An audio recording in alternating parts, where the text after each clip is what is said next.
Hey beloved, it's your sister here, Priscilla. I know life is full and busy, so the fact that you're spending some of your time here means the world to me. I'm excited, I'm grateful, and I don't take it lightly. My heart is to make every episode you spend here absolutely worth it. Now, we've been recording all year to get ready for this launch, so if you hear some references from past months, just know it's all in preparation to bring you fresh encouragement every week. You'll hear episodes with my amazing sister Christy, inspiring guest interviews, and deep dives into God's Word and the everyday together. I'm so glad you're here, so let's go. This is just the beginning. We are so strong.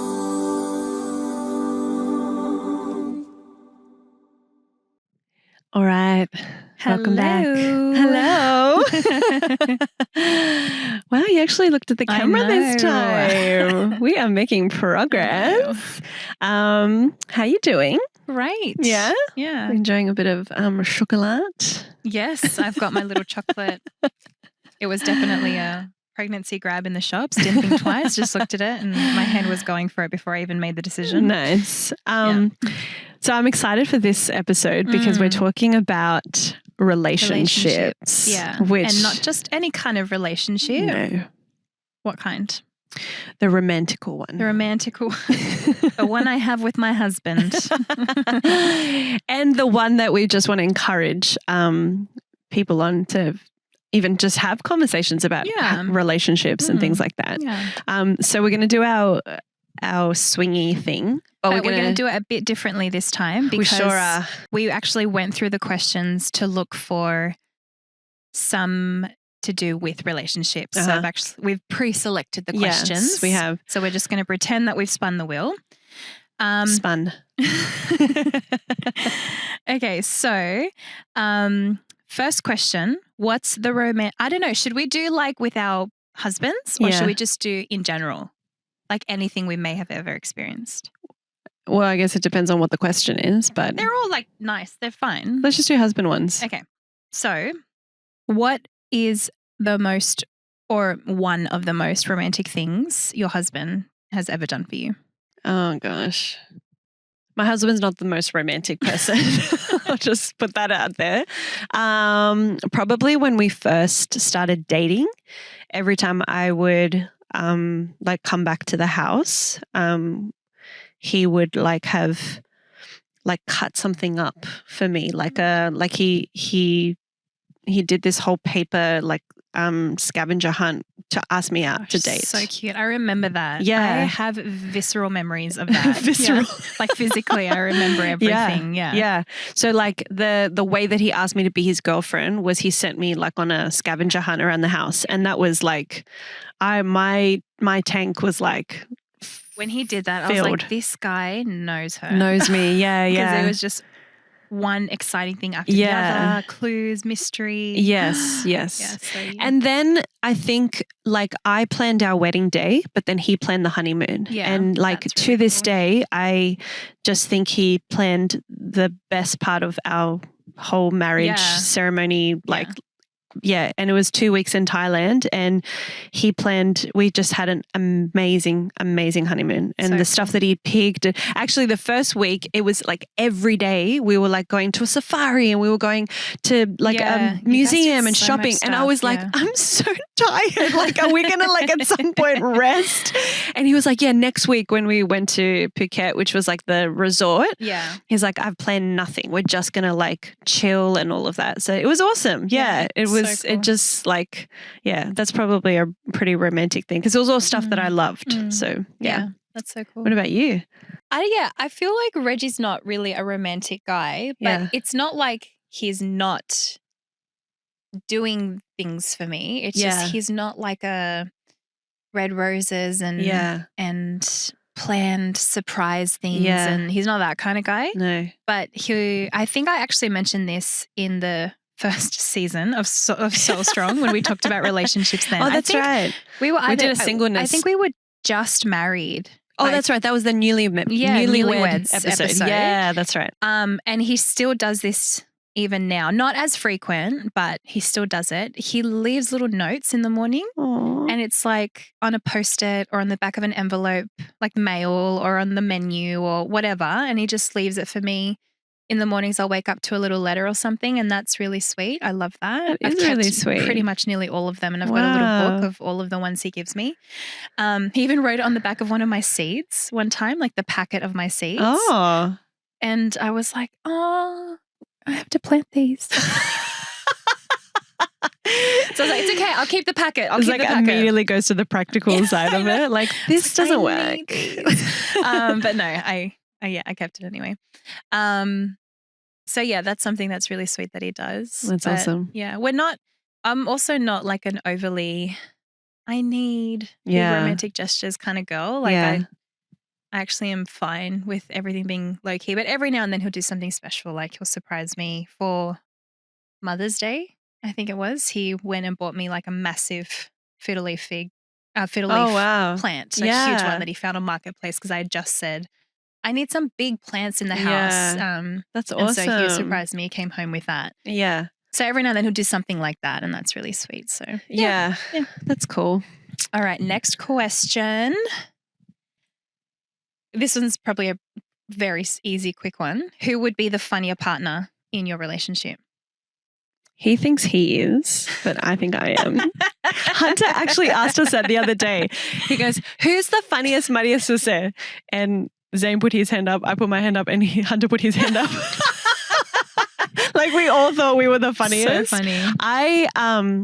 Zane makes me laugh more because but he's a harder laugh. But when I make him laugh, it makes my day. Yeah. Like when I crack him up, and I cracked him up yesterday. It was so good. I wonder what that must be like to crack him up. Yeah. I think I've done it a couple of times. You have. You've made him laugh. Yeah. Yeah. He's just like. Not that I would know it though. He's probably like in a sea of people who's laughing. Yeah, that's true. Like if you're doing it to everyone. Yeah. But yeah, no, he's pretty funny. He cracks me up like a lot. I think I forget what it is now, but he did something and I was like, oh man, I'm really glad you make me laugh. Like it was never on my list of, when you have a list of what you want in a guy. Yeah. But definitely humor is, we laugh a lot. It was always on my list because I love to laugh. Like I laughed my way through school, through uni, through everything. Yeah. Like laughing is so important to me. Yeah. Reggie's not like a comedic person. Like he's not like a crack joke kind of person. It's the way he says things and the things that he says that are so, and even his friends, like some of his closest friends are like, Reggie is so funny. Yeah, he is. And it's not because he's cracking jokes. We're laughing not at him, but like we're laughing at the way he is. Sometimes we laugh at him. Sometimes it's at him. It's like, he's so funny. But yeah. And he's like, what? Yeah. He's like, what? And then when he makes jokes, I'm like, tell jokes that are funny. He's like, what? It was a joke. And I was like, they're supposed to be funny. And now he does that. He's like, tell jokes that are funny. Like when he's said it, he just mimics me straight away before I even have the chance. Yeah. I would say I'm the funnier one out of us two. 1000%. But he does make me laugh though. Yeah. He is funny. But if you're going to like compare who makes I'm jokes more of a joker though. Yeah. That's just the difference. Yeah. All right. Next question. We're probably going to talk about this, but I guess if you can this could be a little appetizer. Yeah, we're going to wet the palate here. Trailer. What would be the best advice you could ever give in terms of relationships? Just one quick. All right, just a quick one. Gold nugget. My uncle told me this many years, I think, before Zane, but he said, find someone who other people around you will say to you, he's a blessing for your life. And I'd be like, why would I care about other people if I like them? But my goodness, that advice has been gold. Yeah, absolutely. Ditto. I would say the same thing. Yeah. Find someone that everyone else is telling you. And not just your best friend. No. Because your best friend will tell you whatever you want to hear. They've got your back. They'll support you. It's like the people you go to church with. It's people that maybe know him before you did. It's people that are in your community. And it's elderly people who've I was done say, a few maybe innings. It's even his parents' friends. Yeah, it's that's like right.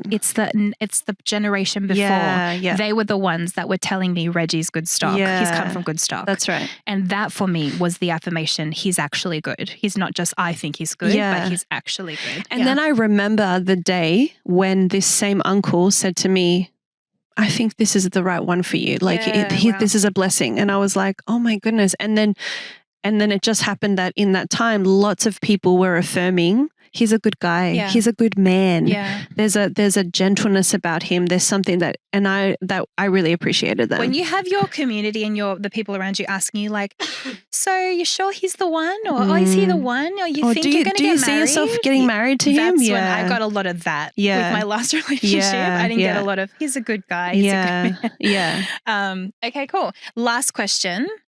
This kind of, if you watched our last episode, we actually talked about bad dates. Yes. Very briefly.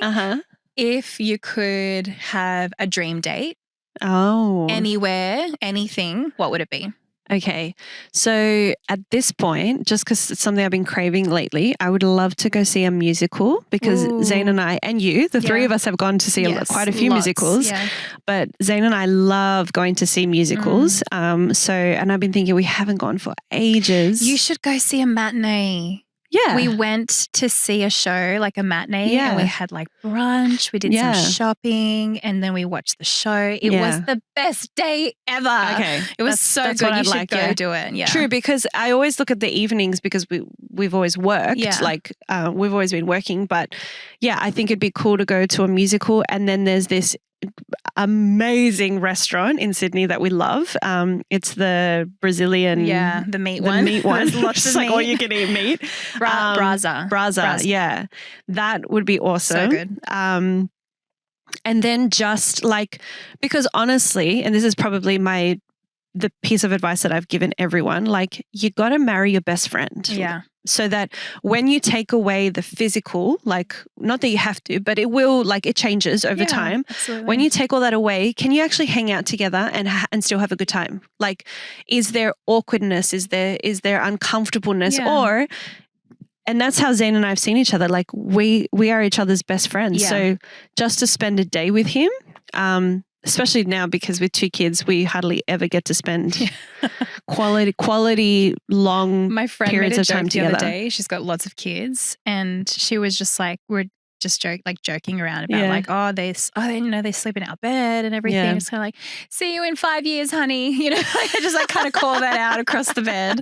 And it's true. Once the hype wears off and you're in the thick of life, which is beautiful. There's nothing wrong with the thick of life. Yeah. It is way more than the romance. And I think that's why I don't get too hyped up on the romance stuff because, it's beautiful and it's nice to get spoiled and there's actually nothing wrong with it. But I'm like, can you sit and watch a movie together? Yeah. Can you guys go, can you be in a waiting room together? Yeah. And can you not be on your phones? You know? Yeah, exactly. And again, nothing wrong with both of you just entertaining yourself in a waiting room, but can you be in scenarios where you can hang out with each other and be okay and not be bored or not be like, and are you in situations here? Yeah. And are you in situations where like you can't wait to tell him? Yeah. Like he's the one that you want. Yeah. Yeah, exactly. Can you just be the two of you and not feel like I wish it was. Is that it? Yeah. Is anyone else coming? Yeah. And there's some times where I'm like, this is a thing I'm doing with my mom and my sister. I'm not going to take him. Oh, yeah, of course. This is a best friend thing. I'm not taking him. I'm not taking Zane to a spa. Like that's an absolute waste of money, time, effort, quality, everything.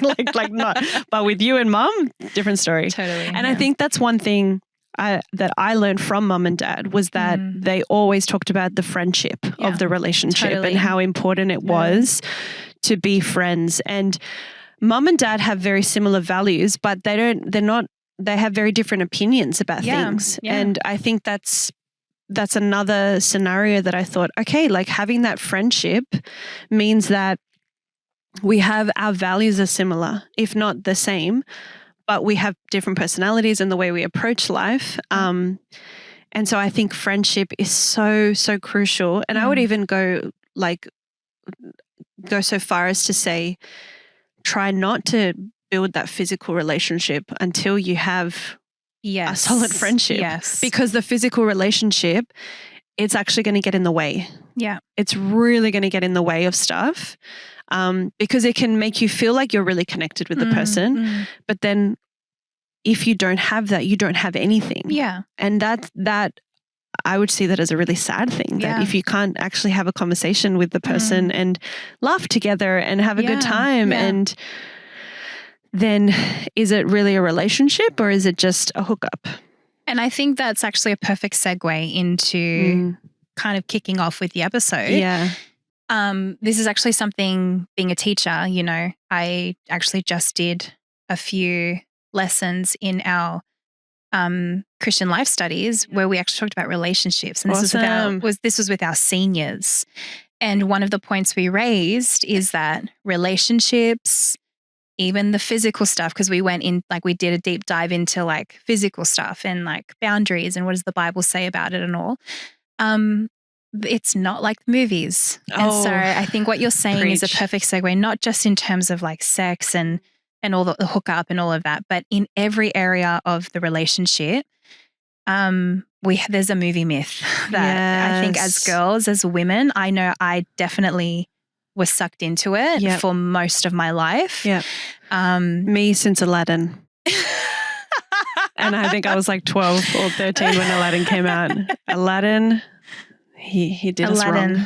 The princess thing for me was like, I had this idea of the knight in shining armor that was going to do the fight for me, romantic gesture thing. And then it was like the TV shows that promote, you know, the physical side of relationships or your first time, you know, and how wonderful and romantic and lovemaking it is. And, you know, the relationships, when they do my favorite things to this day, even though I'm married, the montages in romantic comedies of when they fall in love and the dates, the kissing, the walks in the street, the parks, like all of that stuff. I love that. I'm like, it's them falling in love. And you just think that's how it's going to be for you. Yeah. And it's sometimes it is. Sometimes you do have movie moments. Yeah. But I think it's a total myth. And when our real life doesn't live up to the expectations of either what we've read in books or what we've seen in movies or what we've seen in TV shows, we get like our heart breaks or we're just so disappointed. We start to question whether it's them. Is this the right one? Because it's not a movie-like feeling. Yeah. So what do you think are some of the movie moments you thought you'd get, but real life surprised you with something better or something harder? Oh my gosh, I can't like roll my eyes or like spin them to the left and the right enough. I always think there's two things that I'll say. I always think a lot of romantic movies and books are written by women. So it's coming from the female perspective of what our expectations are. And they're writing things for the guys that say these amazing lines that it's coming from a woman's perspective. That's what a woman wants to hear the man say. But the man isn't always going to be that articulate. Yeah. The man isn't always going to be like, oh my gosh, you want to know how I feel? Okay, hear everything that I feel. Or I'm going to come knocking at your door with the speech that's right, that you want me to hear. That's right. Yeah. You want me to hear. That you want to hear. Me to say. Yeah, you want. Yeah. So that's where I think like, okay, gain some perspective as to who's creating these. They want us to believe that.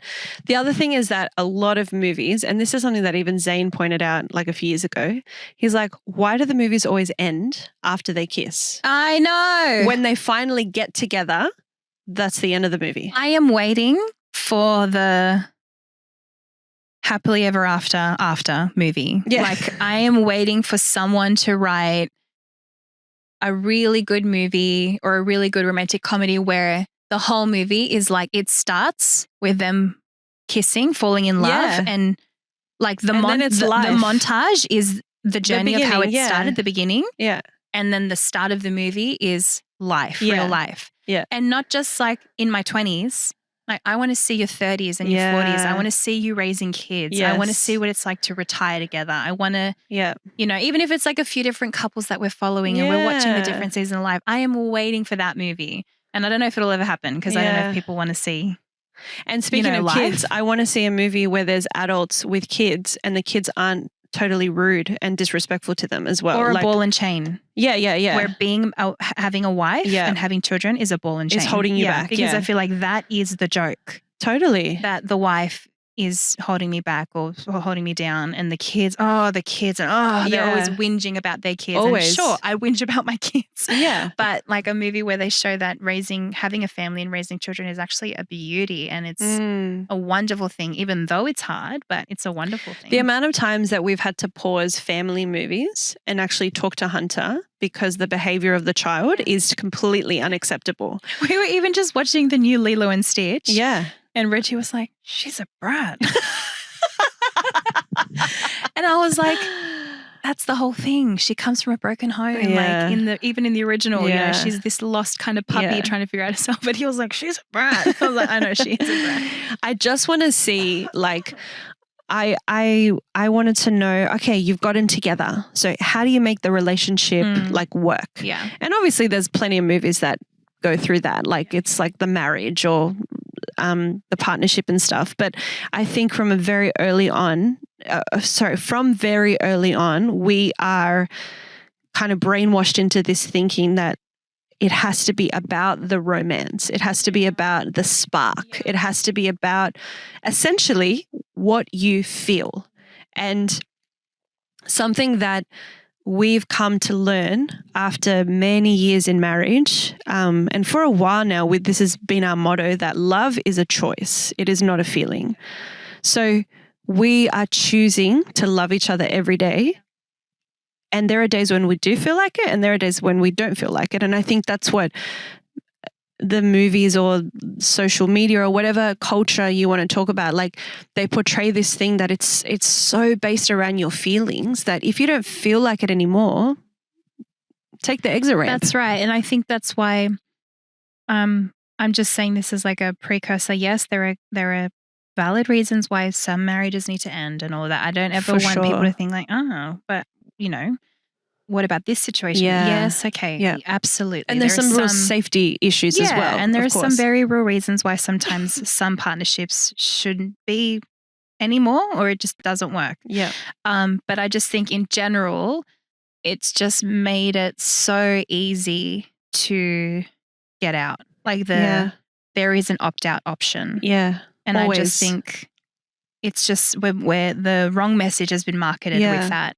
And I just think, no, like, sure, sometimes, you know, it doesn't work and all of that, but I just think it's hard work, you know, and I don't mean hard work as in every day is hard and it never gets easier and you got to chip away at something that's never changing. No, I mean, in the good and in the bad, you got to show up. Yeah. You know, both of you have to show up, and you both have to be very honest about, like, self-reflective. Yeah. Am I not showing up? Because we can very easily, and I'm guilty of this, we can very easily blame the partner where they're falling short and where they're not showing shooting up. arrows like crazy sometimes. But we're not going, okay, but where can I actually step up to help alleviate this? Or where can I actually step into certain situations with a better attitude or a better tone or just a bit more of a loving heart or whatever it might be. Yeah. And I think that kind of stuff should happen very early on.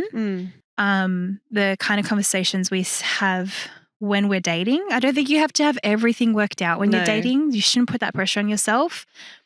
Make sure your values aligned and you're kind of both open to things. If you're kind of sitting on different camps on things, if you're open and you're willing to work or one's willing to give or whatever, that's good. But at the end of the day, the dating season is kind of where you should be figuring these things out. Yeah. Again, not the solution, but just figuring out where you both stand on things. Or just even being open to have the conversation. Yeah. Even if you don't, sometimes conversations you don't come to necessarily an agreed statement. No, But if you're not open, and if the guy or the girl, if either party is not open to have those conversations, I would say that's a red flag. Yeah. Yeah, totally. I think the whole thing with relationships is you have to be willing to be vulnerable or willing to shift, willing to grow. And if they're not, it's just a red flag.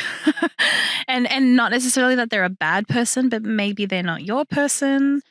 Or maybe it's just not the season for either you or for that person to be in a relationship. Yeah. Could be they could change, they could grow, but maybe that growth was not meant to be done with you. Maybe it was meant to be done with someone else.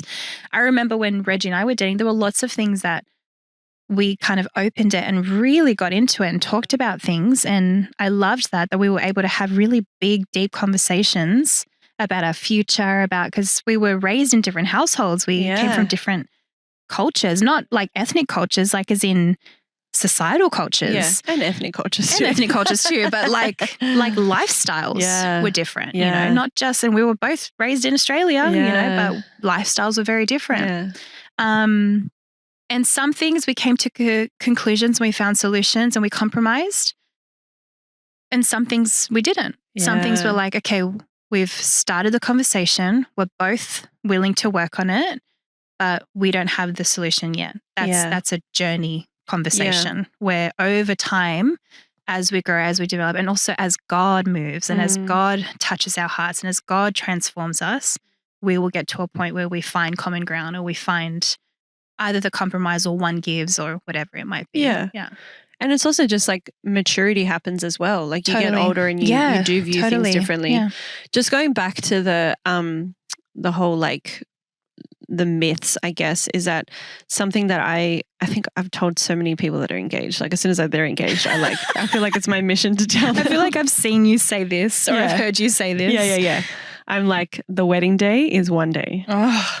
Yeah. And then I'm the same. And then you get the marriage. Yeah. So all that time that you've spent planning a day, one day. One day, not even a full day. It's not even 24 hours. No, not even 12. It's like 7 or 8 hours. Yeah. From the time you walk down the aisle to you say goodbye to everyone at the ceremony, it's not even a full day of sunlight. It's not. No, it's not. So all the time, the money, the energy, the focus that you spend on that. The stress. Oh, totally. The stress. The mental capacity that you're going through, like all of that you spend on that one day, nothing wrong with that. I think like it's beautiful. It's a celebration of your union. Like you're becoming one. Yeah. Go for it. But remember that will come and it will go. And then you're living with that person now. It's all like the cameras, the lights, the wedding dresses, the grooms, the suits, like all the glamour of the wedding, that'll go. All the Instagrammable moments. Totally. Because that's really what everyone is living for. That's right. Yeah. Like the photos and then you wake up and you've got morning breath and you've got dirty laundry and you've got just like normal everyday stuff. Have you talked about what that's going to look like? Like how, and then like there's also glamour in that. Yeah. And I'm not talking about like the makeup and all that. I'm talking about like, I love even to this day, we've been married. How long have we been married? Like 12, 13 years. I love seeing a body next to me in bed and knowing that we've done a lot of things together. We've created children together and we're still friends. We're still best friends and we're still doing this together. Like that still brings me a lot of joy. That's something that Reggie and I often say to each other. It's kind of a joke, but it's kind of real. Yeah. We'll be like in the kitchen together. We'll be lying in bed on our phones or reading or whatever. We'll be watching a movie or anything or in the car. And one of us will say, "Are we married? Did we get married?" Or Reggie will be like, "Did I marry Christy?" Or I'll be like, "Did I marry Reggie Sylvester?" Like, and it's genuine. For 6 years, we many times throughout the year will say that to each other because it's just a moment you stop and you look, I married you. Like we're doing it. This is my husband. This is my kids. This is my home, you know? So it's, and I love it. It's just become this thing that we do. But yeah, that's really why I signed up for it. I didn't sign up for the wedding day. I spent months planning my wedding and, you know, I think for Reggie and I, we stripped a lot of things out of our wedding because we were so like, we're not actually here for the hype. We're not here for those big moments. We're not here for the romantic things. We're actually here to just have an awesome day with good food, with all of our family and friends. And we're just celebrating the fact that we get to be married, you know?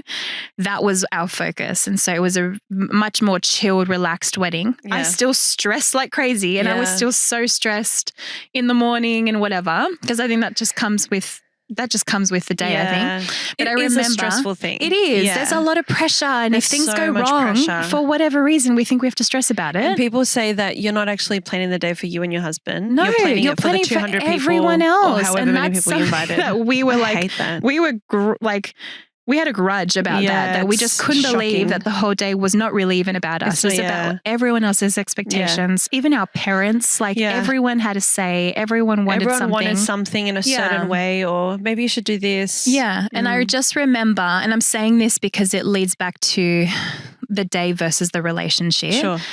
I pulled up to the venue and like all of a sudden the groomsmen come out. Reggie and I were going to see each other before the wedding. I just thought it was something we both needed. I knew Reggie would appreciate it, but I knew I needed it too. I didn't want walking down the aisle to be the first time that I saw him. I didn't want to get overcome by emotion. I didn't want to it be like, God forbid you're overcome by emotion. I just needed to be centered. I wanted to enjoy the ceremony. I wanted to enjoy walking down the aisle and all of that. And so his groomsmen come to me and I'm like, I roll down the window and they're like, so Reggie's thinking maybe he's not going to see you before the wedding. He thinks maybe it might be like, don't you think it might be better if like the first time he sees you is when you're walking down the aisle? What? I didn't know that. April is outside, who was one of my bridesmaids, my cousin. Yeah. And she had overheard the whole thing. And I just rolled up the window to them. I just went, okay. Oh, no. I was like, what? I'm already stressed. I'm already freaking out and everything. And then April like just comes marching over to them. I roll down the window. She's like, I'm taking care of it. Don't worry. And then she just tells them off. How can you do that? A last minute decision. The plan is the plan and whatever. Shove them, send them on their way. Go get Reggie. We're meeting. That's so good. And so she's like, it's fine. Everything you planned is happening. Yeah. Ignore it. And I was like, oh my gosh. Because I was like spiraling. Anyway, so yeah, I'm waiting to get out of the car. And I see all the groomsmen and Reggie walking to the place we're going to see each other. And I just saw his back. I just saw his head and his back. I literally went like, ooh, like my whole center of gravity was back. Every stress, every feeling went out the window. Wow. And I was really like high strung at that point. I was really nervous. We were running a bit behind time. I know. No, I know. Everyone knew. Even Dad was like, calm down, stop stressing. And I was like, that's not going to help. Oh my gosh. But I saw him, and to this day, it's a visceral memory. I'm using that word again. Yeah. I just was like grounded. That's and so everything beautiful. Went. And to this day, he's my rock. Yeah. To this day, he is the thing that grounds me. He is the thing that centers me. He is the place where I feel safe. I can be honest. I can be vulnerable, or I can keep it all in and not tell him, but be with him and feel good. And so he should be though. Yeah, exactly. Like that's the role that in that your partner moment plays. I literally thought to myself, this is why I'm here. Yeah. And the whole pressure of the wedding and everything went out the door. The meaning, the value of the wedding day went out the door. And I went, that's why I'm here. That's what I'm doing today. Yeah. That's awesome. Have you seen those videos where the groom turns around and it's their best man in a wedding dress? I saw all these videos the other day. I don't know why it came up on my algorithm. And the groom turns around like ready to be like emotional and all that to see his bride. And it's his best man. And they crack up. And the men, like some of them are like real stocky, buffed up dudes. And they're in a wedding dress and they're cracking up. It's so funny. Yeah. I love it. I recently... So I'm preparing a deep dive into the story of Samson, and I'll release it as a podcast soon. But I've recently been just episode. Sorry, this whole thing is a podcast. I've been doing a deep dive into his life and how, like, because and some of it I'm going to just be repeating myself, but the whole life of Samson in the Bible is only 4 chapters long. Which is like not a lot. It's not a lot. I know. Yeah. I was reading it the other day for school because I teach Samson, and I'm like, there's nothing here. Yeah. Like there's a lot, but it's 4 chapters. It's 4 chapters, and yet he is like world famous for being the strongest man. One of the strongest man, biggest names in the Bible. Sure. Like we know Samson. Everyone knows Samson. Yeah, and he's so like he's such like he's like one of those big like brute. I don't know if brute is the right word, but like he's a tough guy who doesn't, if he gets angry, like he'll show it. Like he pulled out the gate of a city and like he like tied up 300 wore his mood on his sleeve. Totally. Yeah. Yeah. He should have worn one of those mood rings that was always like fire. Yeah. Like it was always like on. But it talks about how, and lots of the research that I've been doing, it talks about how his weakness was women and he couldn't shake it. But when it got to the point where he met Delilah, who now that name is used like a verb. Yeah. Like it's used like a villain or a seductress or whatever. But when he got to Delilah, it was so easy for him to get there because he started back in the second chapter of his life associating with the wrong kind of woman. And there's so much power in the types of relationships that we're forming. And I sometimes think we can't take away it'll be fine. Like, but we like the same things. Like there's actually like layers that we have to think about. The other night I walked into Hunter's room and he was asleep, and I know he wasn't asleep, he had just gone to bed, and I always go in and say goodnight to him, and I kissed him and he goes, "Mummy," as he turned around. And when he does that, I'm like, oh, here we go with a deep question. And he goes, "Mummy, were you and Daddy Christians before you met?" And I was like, "Yeah, we were." And he's like, "Oh, so should I marry a Christian then?" He's 7 years old and he's already thinking about like missionary dating. I was like, "Yeah, it really helps if you both love Jesus." And he goes, "But I can tell her about God. I can show her." And I went, "Yeah, you can, like totally." And we've had many instances where someone has like brought their partner to the Lord. But I just said to him, "Look, it's a little easier if you both already have the same values." And then he asked me, like, I think he asked me a question about space or something. And I said, "Did you just change the subject?" And he goes, "Yeah." And I was like, "Okay, good night." Like, I was like, "Yeah, we're not going to talk about space right now." But I was very impressed that he was already thinking about that. Well, he is your child, so. Yeah, he is my child. No surprise. Yeah. But I wanted to kind of unpack a little bit about this relationship between Samson and Delilah, and how like you think what went wrong, because it says that he fell in love. Like he actually loved this woman. She wasn't just a fling that they were having, like they would have developed some sort of a relationship, and yet she's the one that betrayed him. So you taught it in your class. I know, but we taught it from the perspective of integrity.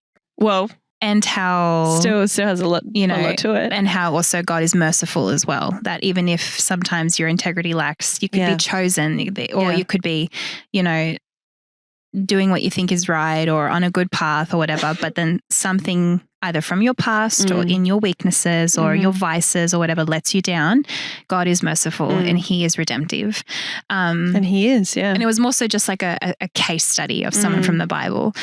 But I don't know. I also, I don't know what commentaries say and stuff, but I also have never trusted Delilah's intentions. I don't know why. I've always known, Samson fell in love and he was all in. I always kind of made my own guess that that's the kind of guy he was. He just kind of fell in love with the next person and the next person. And he was all in on pretty much anything he did. Regardless of whether they were from different backgrounds. The fact that he was, what was he? I'm like having a mental blank now. Like an Israelite? Was Israelite, yeah. And she wasn't. You know, the she's fact a Philistine. That Philistine. The fact that she was from the enemy. All of that. Yeah. I kind of just thought it's all a recipe for disaster. Yeah. And I know it's easy for me to say that in hindsight, but when you talk about our relationships, these are the things you're kind of spotting, and these are the kind of things you're looking out for. Yeah. Are you from totally different worlds? How does this work? How do you raise the same children? How do you live under one household? And what kind of lifestyle are you going to have? What is Christmas going to look like? What is Easter going to look like? What is the day to day going to look like? What's Sunday morning going to look like? Exactly. Like, yeah. So what do you do on Sundays? What do I do on Sundays? Exactly. Yeah. And so for me, I never trusted Delilah's intentions. Yeah, I always right. felt like she had something to gain, or it was Samson's reputation or his strength, or it was something about him that I don't know. That was just always my gut feeling. But with Samson, I always thought there's been a lack of judgment and there's been a lack of clarity and focus, because he just went with emotion and with impulse and with his desire and went all in with a girl that was from the other side of the camp. Yeah. So and it's not like a Romeo and Juliet kind of scenario where they're from opposites, but yet they've fallen in love. And I even said earlier on, me and my husband were raised in very different lifestyles, different rules, different religions, not religions, denominations, everything was different. And we are making it work and we are finding common ground, but a lot of our values are the same. We somehow have very core values that we see eye to eye on. And that's kind of where we go, all right, our core values are actually what keeps us together and what keeps us unified. And we got to work out the rest as we go along the journey and let God work as well. But yeah. Yeah, that's interesting. I like that. I think that we could see it from the perspective of Delilah because she was approached by these men and she was offered like an enormous sum of money to bring Samson down. So she could have been in a position of like, this money could change my life. Like I could help my family with this money. Like we could see it from a perspective of let's try and understand where she was coming from. Yeah, totally. And I think like we don't like to do that. We just like to point fingers and say you're right and you're wrong. And it was Delilah's fault. Yeah. But Samson is an adult. It was Samson's fault. I'm so not against Delilah in this. I'm like, she's a Philistine. Like she was doing Samson, you should have known better. That's right. That's right. And this is the conclusion that I've come to. She was doing what she did best. Sure. Which was, okay, I need to take care of myself. So for us to sit and think she was mean, she did all of this. Well, if she was like that, then she would have done stuff like that previously that Samson might have been aware of and just turned a blind eye. Like that's you like when people show you who they truly are, believe them. Yeah. Like them. That is who they are. We can't keep like compartmentalizing characters and saying, oh, but they did this, but then they did that. And that's a bit strange. No, that just might be who they are. They just choose to bring that out in different scenarios. And I think we need to be really mindful of the fact that because she was a Philistine and she was raised with a different set of values and a different set of core beliefs, what in the world was Samson doing putting himself in that position? Yeah. He was the one that had the vow, the Nazirite vow was placed over him that started with his mother. He was the one that had a purpose and a promise set over his life. He was the one that was the leader of Israel. So what does that say about us when we are putting ourselves in situations, whether consciously or subconsciously, in places that we have no business being in? And like right throughout the Bible, there are so many warnings for the people of God to be careful as to who they're spending time with. Don't go into foreign territories. Don't go and find a wife in enemy territory, so to speak.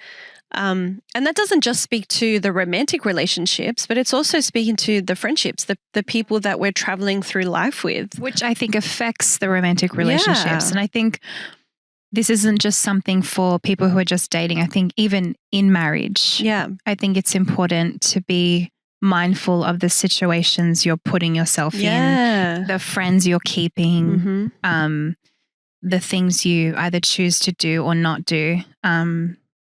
I think that as you go throughout the journey of dating and everything, you get to know the person, but a huge part of that is figuring out whether this person is someone you want to do life with.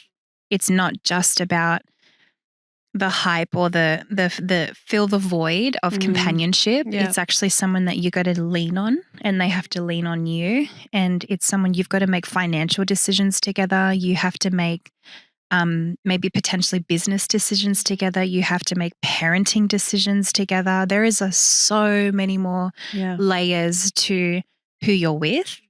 And I think more often than not, a lot of people are more concerned with ending up with someone than they are about who they end up with or where they found that person or how the relationship happened or whether that person is actually, someone they should, that they, do you have any business being with that person or not, And I think the focus, and especially for which my heart, I feel bad saying this because I remember being single and hearing married people talk about speaking into my situation and being like, yeah, that's cool. You're telling me my husband's on the way, but I'm still sad and lonely and desperate, Yeah. But I think for this current generation that is, and I'm not speaking specifically to a generation, just the generations in general that are currently looking for the spouse. So whatever age you are. Right now, they're up against a huge battle of the goal is just to find someone. Yeah. In this day and age, there's no one around. Yeah. And that's why I think we've seen a huge increase of online dating and everything like that, profiles, all of that, which I'm not hating on that, nothing wrong. I'm just saying because the end goal right now is, can I just find someone? Is there someone that will take me and that I'll take and that will finally be in a relationship or I'll finally find a husband or a wife or whatever. And it's so really someone is better than like the right one. Yeah. And I think that's really been a weapon of the enemy that is removing all the focus of values, is removing the focus of what identity has been set on you and what God has called you to be. And the focus leaves and what comes into play is, but hurry up, it's running out. There's not enough people left. So we're just focusing more on finding someone. Yeah. And I feel like there's a lot more compromise or willingness to put up with or tolerate things. Or settle. That are not really meant for you. Yeah. And sometimes even in marriage. Oh, yeah. Like I'm not just saying dating people, but even in marriage, there are some things that we tolerate or we compromise and you have to go, hang on a second. Yeah. This isn't a value of ours, or hang on a second, this is not something we agreed to, or hang on a second, you've got to actually take a step back.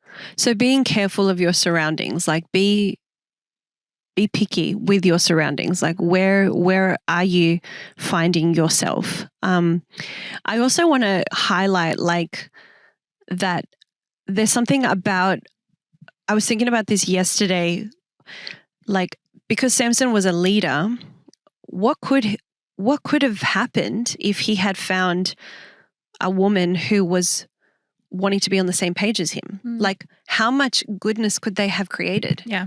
And so I think we're also robbing ourselves of so much potential when we just align ourselves with someone who really, and sometimes we actually know when we've aligned ourselves with someone that's not for us, we know it. Like deep down inside, we're like, I knew it. Like I was like, I don't want my forever to be with this guy, but for now it's great. Yeah. It fills the void for now. Yeah, it does.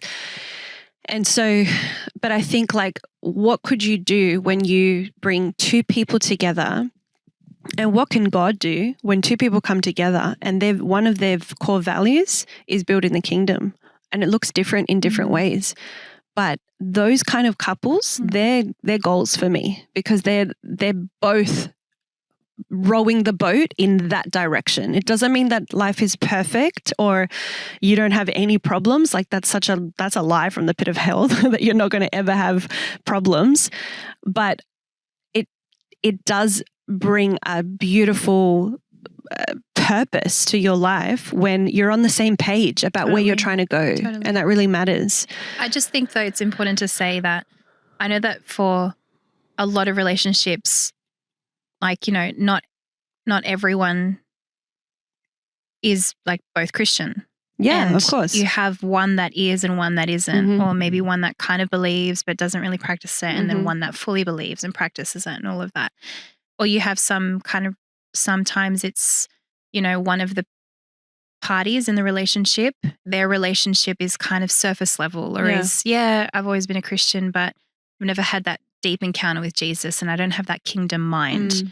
I think, there's nothing wrong with that. We're not putting a downer on those relationships or those marriages or anything like that. But I think you need to be making sure that if you are in that scenario, are you doing everything in your power to be kingdom minded and to be building your family or building your marriage or your relationship or whatever in a way that honors God, in a way that drives the boat towards God rather than just settling and just drifting. Yeah, I think that's the thing to highlight here. All relationships are different, and that's okay. If you're already married, we're saying things like you have to find someone that's kingdom minded. If you're already married and they're not, that's okay. But what are you doing to honor God and to do your best to be the matriarch that's guiding the family towards Jesus? Yeah, absolutely. And we believe in empowerment, so we can be doing really great things. What's something that you do in your relationship, or you've seen in another healthy relationship, that keeps the relationship strong? One of the things that I have seen in at least our parents' relationship and in a lot of others as well is that they pray together. And that's something that they've done for years. They've always prayed together. And in different seasons, they've made intentional prayer times where they do it daily or weekly when things pop up, big life things. Did I say that right? Big life things? Yeah. They carve out time every day. They set their alarm and all of that.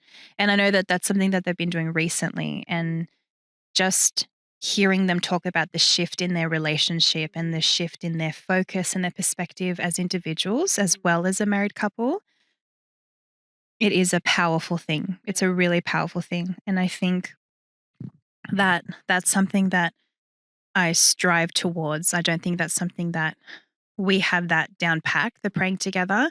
We both have relationships with God and we do pray together, but just something about it being routine, that as a partnership, as a union, you do this in routine. You come together before God. I think there's just something really powerful about that. And it can be so transformative, and not overnight. It's through longevity. It sustains you. And the whole kingdom focused, kingdom minded, all of that just increases your ability to parent better, your ability to make better decisions. God having more free will in your life is just unlocked. And Craig Rochelle actually says that him and his wife, they don't pray long together, but they don't go for long without praying. Yeah. So they're consistent about that. Yeah. I think the advice that we live by, and I don't know where it came from, but we started doing a few years ago, is that we have a check-in every night at 8 p.m. And so we have our alarms that literally go off at 8 o'clock. And, there's nights where we're out with friends or family and all of a sudden our alarms are going off. Yeah, you see it. And when we're not together, we call each other at that time just to check in. It's not a check-in like, are you okay? Are you okay? Yeah. It's more like, how are you? And sometimes it lasts less than a minute. Like if we are out with other people, we're like, yeah, okay, love you. Okay, we'll talk later. And sometimes it can be like an hour where we're just discussing, but it's something that has brought a lot of relief to us, because it means that, one, if we're going through stuff and we don't have time, we know that 8 o'clock is coming. Sure. And there's going to be a dedicated time that it's going to be just him and I, and we're going to be able to connect in a quality time. I also think it's been tricky sometimes having a baby, because sometimes the baby's not asleep yet, or like we're trying to check in and we've got both the boys in the bed. And so we do try and make it like, all right, we do it after they go to bed. But it also, we've been reading marriage devotionals on like the YouVersion Bible app, and it's been really cool because it actually provides the content. So sometimes you're like, yeah, I'm good. all right, like, you know, what do we do? Fine. What do we talk about? But having this devotional that we read, and it's just really short, like there's a short devotional, a scripture, a prayer, and then often it'll have like a question, and that question leads to a conversation. Yeah. And it's a conversation that it feels like it takes the pressure off, like you brought this up or I brought this up. It's like, no, we're just addressing something from the devotional, and it's been really helpful. And there's some nights where we haven't done it because, you know, whatever. And then after a few nights, we're like, we haven't checked in, like we need to get back to it. So I think it's just something that has enabled us to grow. And then at the end of that, we pray. And that was something that we didn't always do. And I was the same. I was like, when is there a consistent time that we're praying together, like as a couple? And again, sometimes the prayers are like, you know, 10-second prayers, but then sometimes they're like longer prayers, and you really get to hear each other's heart. When your spouse is talking to God and you get the honor of listening to that, it's beautiful. Yeah. It's so beautiful, and it's really sacred too. Yeah, totally. Because they feel comfortable enough with you to be able to talk to their maker in a very real and raw way. So I think, like, in no way, shape or form are we saying that we have these like amazing relationships that are pain-free. Yeah, No, I think we've walked some tricky journeys. But I also love that we can talk about relationships in a positive way and say, like, there's actually more work to do. And I find that I'm a better wife when I've spent my time with God, when I've filled my cup. And something that's been really coming up a lot is with my therapist, we've been talking about my baseline. Where's my baseline? Am I bringing myself to my baseline, or am I living in like some aggravated state? Yeah. And now when you think about that, I'm like, oh, okay, I'm actually better in a relationship when I've done something that will fill my cup to a certain degree. I think, like we say this we pretty much end on this kind of point in most of our episodes is just start with something simple. Just one thing that you start with. If you're in a place where you want to improve your relationship or you want to improve your marriage, maybe you're stuck in a bit of a rut. Yeah. Maybe it's spiritual. You want to shift or change or step up the spiritual game in your relationship, whatever it is. Just pick one thing and just focus on that. I know for me this year, it was about slowing down and creating more time for me and my family. I actually saw this thing. Have you heard of the 2-2-2 rule with like relationships? So you go on a date night every 2 weeks. Okay. You go away for a weekend every 2 months. Okay. And you go on a holiday together every 2 years. And this is something that, like, you know, couples do. Like, that's their upkeep. That's their maintenance for their time. Because realistically. Oh, as in you go on a holiday every 2 years, just the two of you? Just the two of you. Okay, so date night, just the two of you. A weekend away, just the two of you. Every 2 months? Every 2 months. I know it's that's a lot. But when you think about it though, as a couple, especially when you've got kids and you're not having just you time to have it's a weekend. No. It's a Saturday and Sunday. I totally agree. Once I just every think, 2 months. oh my gosh, you need to get babysitting for the 2 months. It costs money, like all that kind of stuff. Yeah. And maybe it's every 4. Maybe it's the 4-4-4 rule. Maybe it's one date night a month, one weekend away every 4 months, and one holiday every 4 years. I don't know. Yeah. That's just definitely holiday every year. Yeah, it's definitely just like a method. It's not something everyone has to stick to. Yeah. But I love the idea of it being just a bit of it doesn't have to be weekly, like a weekly date night. We had that in the first like 2 years, maybe year, first year or two of our marriage. And we haven't had a weekly, sometimes even a monthly date night for a couple of years now. It's every now and then we might get a night alone to ourselves.